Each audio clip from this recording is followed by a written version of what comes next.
Baik, Assalamualaikum warahmatullahi wabarakatuh. Perkenalkan, nama saya Tanun Ivan. Saya dari Fakultas Ilmu Komputer, Prodi Informatika, angkatan tahun 2020. Di sini saya telah mengikuti program studi independen MBKM, studi independen bersertifikat batch 3 di PT Decoding Indonesia. Yang pada programnya itu saya memilih pengembang front end web dan back end. Di mana di kelas di program ini saya belajar tentang bagaimana cara menyusun sebuah project mulai dari front end dari website dan juga bagaimana cara melakukan back end pada website. Untuk program dari studi independen batch 3 ini berlangsung selama lebih dari 4 bulan, mulai dari tanggal 18 Agustus hingga tanggal 31 Desember. Nah, lalu apa saja kegiatan selama MCB batch 3 ini? Yang pertama, belajar mandiri di platform belajar decoding, di mana saya belajar mulai dari materi dasar, yaitu dasar pemrograman web, terus materi pemula untuk merancang sebuah front end web, dan belajar fundamental.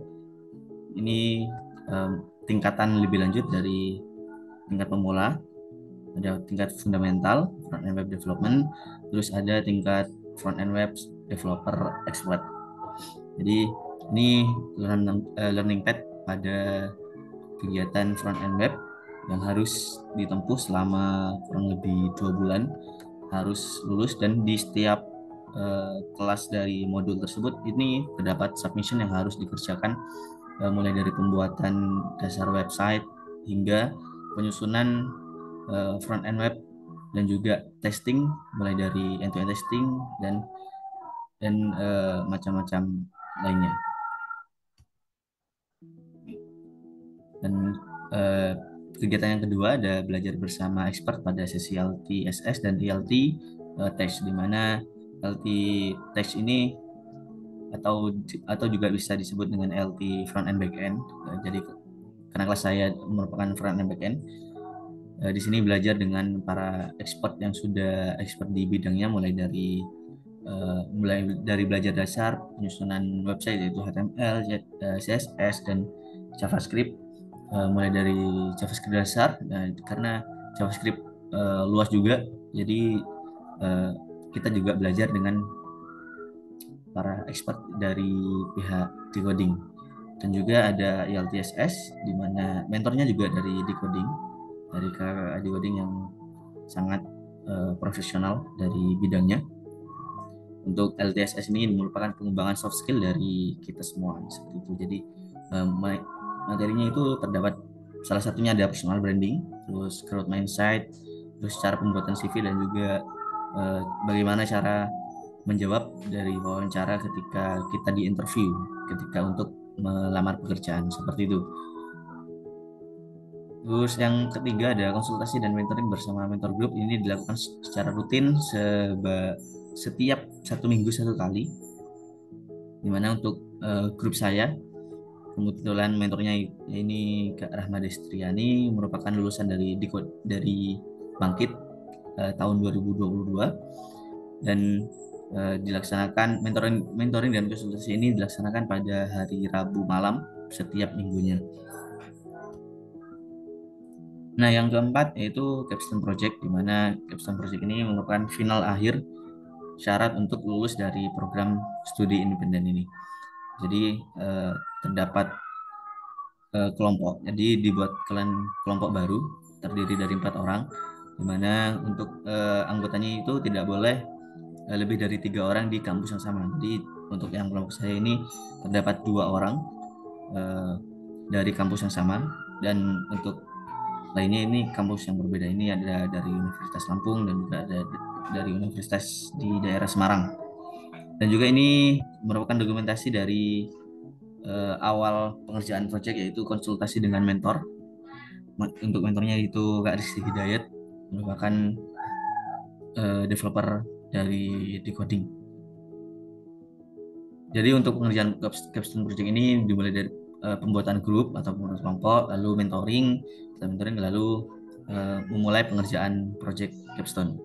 Tapi sebelum itu harus menyetorkan proposal untuk pengajuan mulai dari tema apa yang akan dipilih dan judulnya kita apa yang dipilih, terus latar latar belakang dari perusahaan yang kita angkat itu untuk capstone project kita itu apa seperti itu.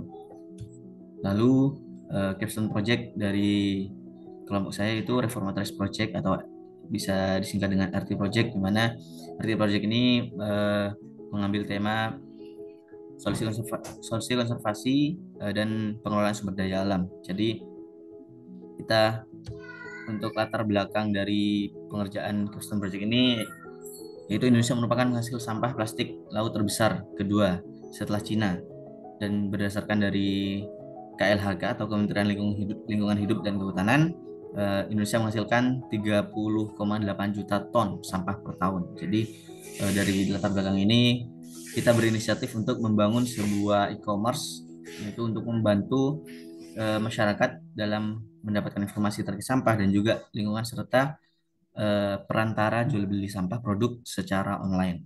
Jadi kita menerapkan konsep reduce, reuse, dan recycle.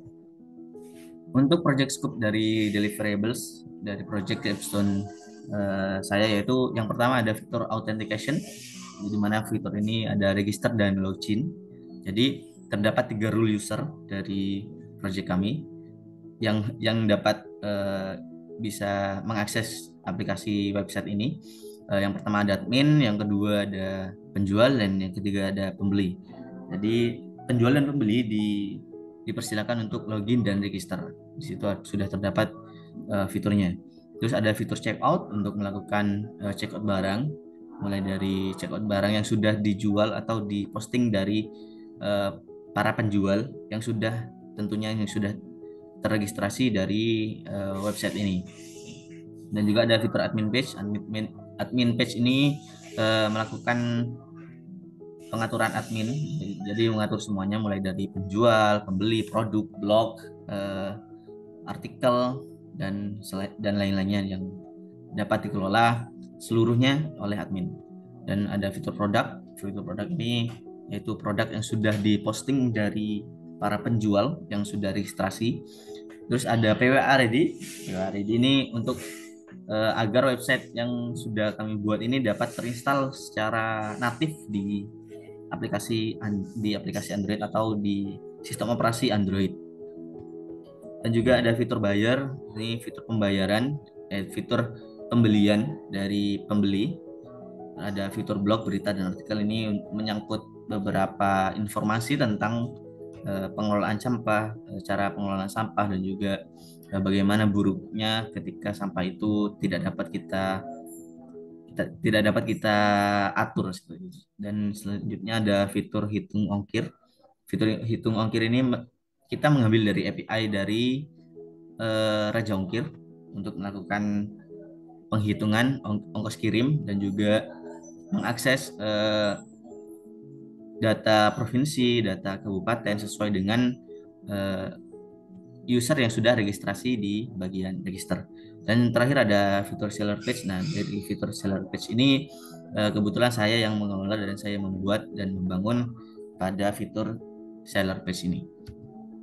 Untuk project resource-nya dari Capstone Project itu menggunakan bahasa pemrograman JavaScript dan disusun tampilannya dengan CSS, HTML, dan untuk framework-nya dengan mengatur agar lebih enak dalam pengaturan responsif atau mobile approach itu menggunakan framework Bootstrap. Terus untuk library-nya menggunakan npm atau Node.js, dan Axios dan Express.js ini digunakan pada bagian backend. Terus database dan hosting, di mana untuk database-nya kita menggunakan Firebase, dan untuk hosting pada front end yaitu menggunakan Netlify. Dan untuk API sendiri kita menggunakan Raja Ongkir, dan juga untuk deploy dari API backend yang sudah dibuat oleh kelompok saya yaitu di-deploy pada situs Cyclic. Nah, ini untuk halaman pengunjung. Jadi halaman pertama yang dapat dikunjungi pasti akan muncul hero dan juga tulisan nama atau judul yaitu Reformatoris Project. Ayo jaga kebersihan bumi kita demi mengurangi volume sampah. Selanjutnya ada fitur produk, yaitu halaman produk, menampilkan semua daftar produk yang sudah terregistrasi dari penjual. Ini ada penjual Ayu Saputri dan lain-lain. Nah, ketika untuk melihat dari daftar produk atau ingin melihat detail dari produk, maka si pengunjung harus melakukan login. Jadi ketika sudah memiliki akun, bisa melakukan login. Tapi jika belum memiliki akun, dipersilakan untuk melakukan registrasi terlebih dahulu. Nah, ini untuk tim yang sudah menyusun dari Capstone Project. Nah, ini untuk halaman login membutuhkan email dan password. Email dan password ini diambil dari saat melakukan registrasi akun. Nah, ini untuk melakukan registrasi akun, di sini ada form untuk registrasi untuk kita akan mendaftarkan sebagai apa?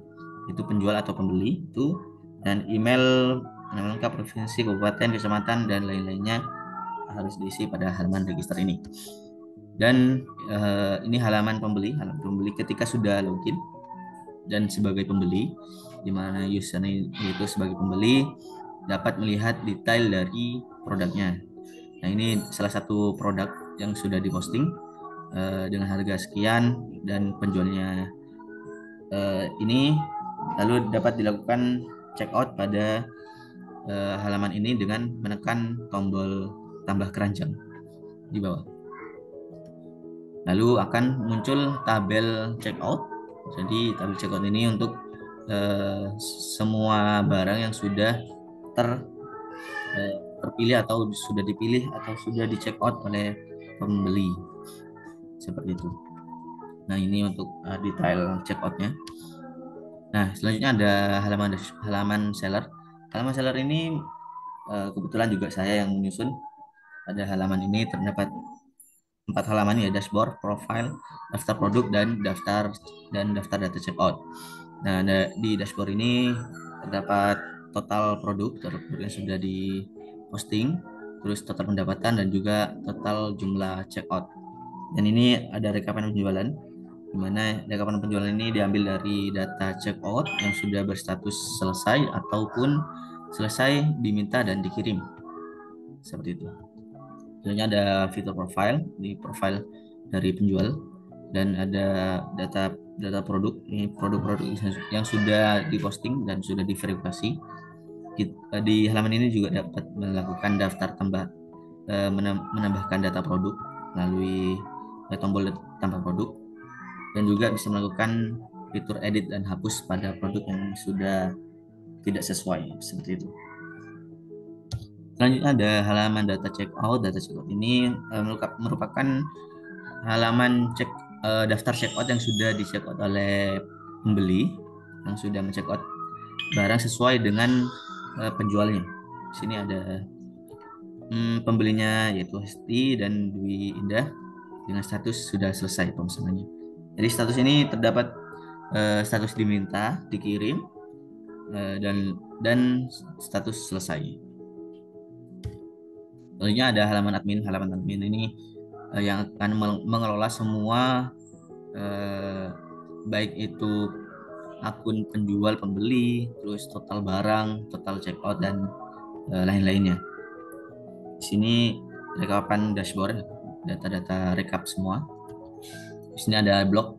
Jadi pada halaman admin ini akan menambahkan blog untuk menampilkan mulai dari berita, blog, artikel, dan lain-lainnya. Ini dapat ditambahkan pada halaman ini. Terus selanjutnya ada akun. Ini semua akun yang sudah terdaftar yang sudah register pada aplikasi website ini. Terus ada halaman daftar produk semua para penjual. Ini admin juga dapat mengelola barang yang terdapat di daftar barang. Dan juga ada rekap penjualan atau rekap transaksi, atau juga bagian checkout juga di halaman admin ini. Nah, untuk Reformatoris Project ini dapat diakses di link berikut Reforma Trash Project, atau juga bisa diklik di deskripsi video ini. Nanti akan saya taruh di deskripsi. Jadi reforma-trash.net.netlify.app seperti itu. Oke, baik. Terima kasih. Itu saja kegiatan yang sudah saya lakukan selama kegiatan program studi independen batch 3 bersama PT Decoding Indonesia, yang sangat berkesan dan sangat-sangat bermanfaat bagi saya untuk belajar lebih dalam mengenai pembuatan atau penyusunan project front end web dan juga bagian back end web. Sekian, terima kasih dari saya. Mohon izin pamit. Terima kasih. Wassalamualaikum warahmatullahi wabarakatuh.